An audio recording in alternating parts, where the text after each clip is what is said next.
Usted está escuchando Notimundo. Periodismo objetivo, responsable y equitativo. Nuevo decreto de conflicto armado interno en el país, y esto tras el decreto también de estados de excepción en varias provincias y cantones del país. La noticia requiere profundidad. En Notimundo están los protagonistas de la noticia. Nos enlazamos a esta hora con Diego Pérez, experto en seguridad, para hablar sobre el decreto 424. El gobierno ratifica la existencia de un conflicto armado interno. ¿Cuál es la lectura que se da desde el sector de la seguridad? Conflicto armado interno. Previo a esto, se había decretado también el estado de excepción en varias provincias del país y algunos cantones.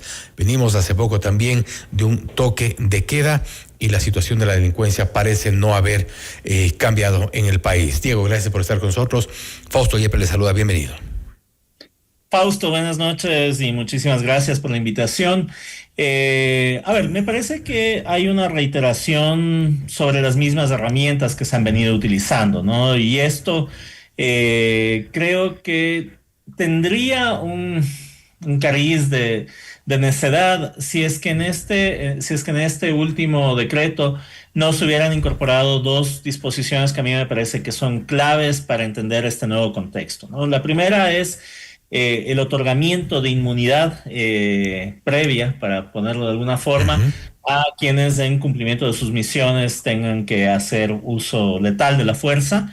Y la segunda disposición es la apertura para que intervengan en este proceso tanto actores cooperantes, ¿sí?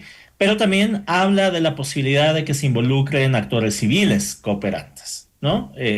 Y esto, leído en otros términos, puede remitirnos a, sí, estados actuando acá, pero también la posibilidad de contratar actores privados, mercenarios, para ponerlos en términos directos, que puedan venir a operar acá. Entonces, esto me parece que abre un espacio jurídico, constitucional, pero también preocupante en términos de la eficacia que esto puede tener en términos estratégicos. Jurídico, constitucional, preocupante, y con el antecedente que tenemos de lo ocurrido, por ejemplo, con los 4 niños de las Malvinas, ¿no es un tema también cuestionable?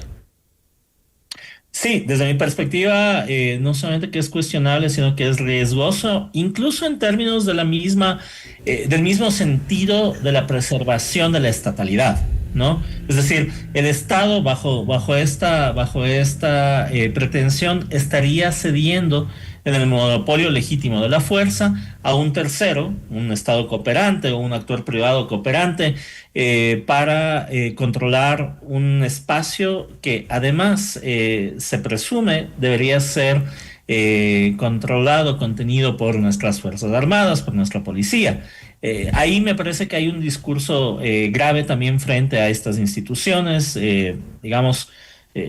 sin querer dramatizar, pero se podría leer esto como que hay una retirada de la confianza, por lo menos parcial, frente a las acciones que ellas pueden tener, ¿no?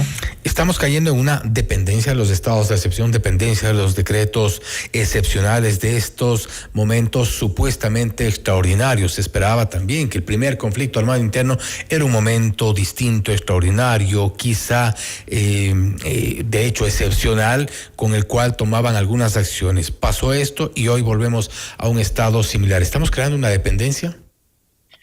No sé si es que hay una dependencia, yo creo que hay una normalización del estado de excepción. Si hacemos una revisión... Sin que implique tampoco una solución. ¿Perdón? Sin que implique tampoco una solución. Es que de hecho esto no implica una solución. Desde el 2018 decía, si hacemos una revisión hacia atrás, por lo menos desde el 2018, siempre el Ecuador en algún momento ha tenido un estado de excepción, ¿no? Esto se ha incrementado, se ha magnificado además bajo esta figura del conflicto armado no internacional, y cada año es el peor año en términos de violencia para el Ecuador. Entonces algo no está funcionando, y es lo que yo decía al inicio. Si es que seguimos reiterando en la misma estrategia y los resultados no llegan, pues muy probablemente hay algo que está fallando, y está fallando muy probablemente el análisis sobre cómo responder a esto, ¿no? Falla la estrategia, falla el análisis, falla la acción que se está tomando en este intento de combatir a la delincuencia organizada? A ver, yo creo que falta el análisis y la estrategia. Me parece que tanto policía como Fuerzas Armadas están operando al límite de sus capacidades y están haciendo todo lo que pueden dentro de las capacidades que tienen, pero un poco en conversaciones informales que se pueden tener con oficiales de las dos instituciones, uno puede detectar una dosis de preocupación por ser los que están poniéndose al frente de una situación donde no está demasiado claro qué es lo que se persigue, porque la detención de los objetivos de alto valor, como se planteó en algún momento, no ha resuelto nada, ¿no? Se le detuvo a Fito, que me parece necesario y me parece importante todo lo que se hizo alrededor de eso, pero esto no ha implicado una reducción en los indicadores de violencia, ¿no? Y esto quiere decir que muy probablemente esas cabezas no necesariamente controlan toda la violencia que se despliega alrededor de ellas. Pero de alguna forma también el gobierno está reconociendo un fracaso en su política de lucha contra el crimen organizado, y me refiero cuando tenemos militares en las calles, cuando tenemos policías en todo el país, cuando tenemos operativos constantes de madrugada, todos los días nos informa la policía de los operativos, de la detención de uno u otro cabecilla de tal o cual organización. Con todo este contexto, argumentar una grave conmoción interna no es un reconocimiento del fracaso.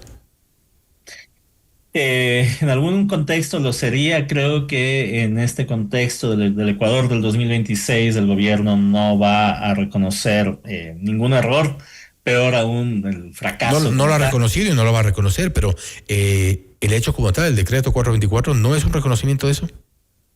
Si lo leemos con visto desde afuera tan acuciosa, Fausto, yo creo que sí, yo coincidiría con eso, pero más allá de la noción del fracaso ahí, me parece que hay un problema listo, si es que hay el fracaso, ¿cuál es la vía de salida? Y me parece que la vía de salida que se está planteando es profundizar en el agujero en el que nos hemos venido metiendo, ¿no? Digamos, si es que este tipo de acciones no dieron resultado en el contexto del 2024 ni del 2025, ¿por qué presumimos que en junio del 26 deberían comenzar a dar resultados? Estamos aplicando entonces la misma receta del 2025, la misma del 2024, que no dio resultado, aplicando el 2026. La misma receta, pero yo vuelvo con aquello que me preocupaba de partida, ¿no? Maximizada y complejizada con la posibilidad de la intervención de otros actores, que allí va a quedar siempre abierta la duda sobre cuáles van a ser las líneas de coordinación con las instituciones nacionales, dentro de qué términos se van a dar esas operaciones. Y constitucionalmente, vuelvo sobre eso, yo no sé cuánto margen de acción efectivo van a poder tener. En esta semana, a raíz de uno de los operativos, el ministro de Defensa, Giancarlo Lofredo, se refería, por ejemplo, y hacía en parte de esta publicidad que mostraban de este operativo, hablaba de una presencia militar masiva, que ejecutarán una saturación de militares en varios sectores. Presencia militar masiva, saturación en ciertos sectores, ¿resuelve el problema? Sí, lo resuelve, pero lo resuelve momentáneamente. Y localmente, donde exista la presencia masiva de militares. Es focalizado, es puntual y es por un momento, ¿no? Es el mismo efecto que sucedió en su momento con el toque de queda. Efectivamente, los indicadores mejoraron en el periodo del toque de queda, en los lugares donde se aplicó el toque de queda. Al día siguiente, ¿qué pasó? ¿No? Volvió todo más o menos a la misma dinámica, digamos. Hay un problema estructural, y es que esto creo que es lo que tiene que caber en la discusión. Si es que hay un problema estructural, el problema estructural no se puede resolver con decisiones coyunturales. Y la saturación o la utilización o la militarización de la seguridad difícilmente puede atender el problema estructural, que tiene que ver, por un lado, con un costado económico financiero gigantesco de la operación de las organizaciones criminales en el país, y por otro lado tiene que ver también con las grandes dinámicas internacionales que se mueven atrás del crimen organizado, ¿no? Entonces, digamos, a ratos es como que tratamos de detener el océano con las manos, ¿no?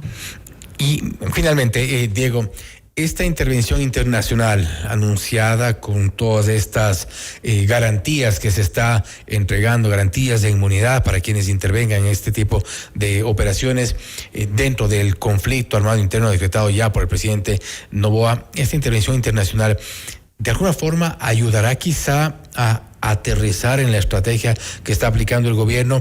¿Cuán importante es la presencia internacional? Me refiero en cuanto a la estrategia como tal. La acción finalmente, las acciones serán ejecutadas como tal, pero quizá podría ponderar un poco el tipo de estrategia que se está aplicando. Es que yo no tengo demasiado claro cuál es la estrategia que el Ecuador aplica, ¿no? Estamos suponiendo. Hace un tiempo hablábamos del Plan Fénix, ¿no?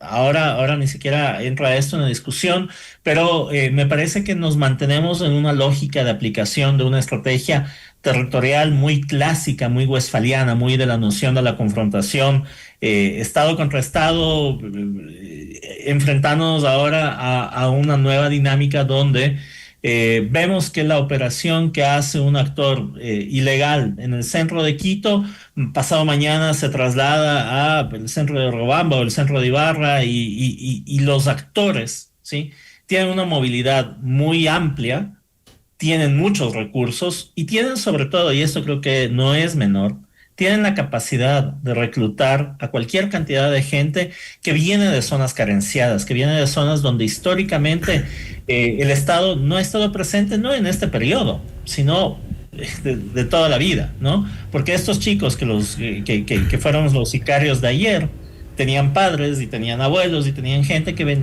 antepasados que venían de esas mismas zonas donde la inexistencia de un horizonte para sobrevivir terminó llevándoles muy probablemente a encontrar en el crimen organizado una opción de vida. ¿La estrategia debería ser distinta en ciertos sectores? Le pregunto esto porque tuvimos a una experta en seguridad también acá con nosotros. Nos refería a que las acciones, las ofensivas, este tipo de operativos no deberían exclusivamente centrarse en ciertos sectores donde no existe tampoco, no existen garantías, condiciones, por ejemplo, lo que usted menciona, sectores como La Prosperina, en Guayaquil, en algunos sectores de Durán, en Esmeraldas, en Malaví, hay varios sectores reconocidos por ser cuna de algunas de estas organizaciones, pero ella planteaba el hecho de que los operativos deberían estar dirigidos a Mocolí, dirigidos a desarticular en ciertos sectores donde es evidente que existe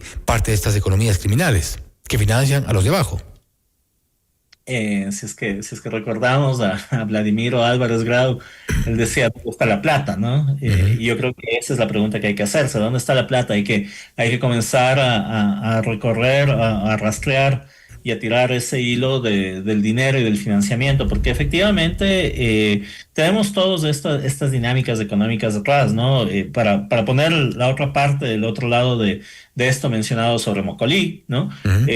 En algún momento el coronel Santamaría en Durán decía lo mismo, ¿no? Decía, bueno, ¿qué capacidad tengo yo efectivamente de combatir a estas organizaciones si están dispuestas estas organizaciones a pagarle $4,000 a un chico para que sea sicario, ¿no?